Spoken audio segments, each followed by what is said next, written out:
నమస్తే అందరికి. ఇవాటి వీడియోలో ఏం లేదు కర్రీని ఏం లేకుండా ఎలా ప్రిపేర్ చేయాలో చూద్దాం. ముందుగా మార్కెట్ కి వెళ్ళి ఏం లేదును కొనుక్కొచ్చి మంచిగా క్లీన్ చేసుకొని చిన్న చిన్న పీసులుగా కట్ చేసుకోవాలి.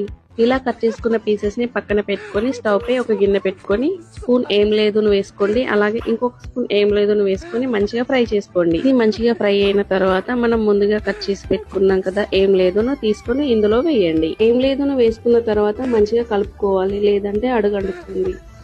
ఏం లేదు కొంచెం మగ్గిన తర్వాత అలాగే ఇంకొక స్పూన్ ఏం లేదును కూడా వేసుకోండి. ఇప్పుడు మళ్ళీ ఒకసారి మంచిగా కలుపుకోండి. ఇప్పుడు దీనిపై మూత పెట్టుకొని 10 నిమిషాల వరకు ఉడికించుకోండి.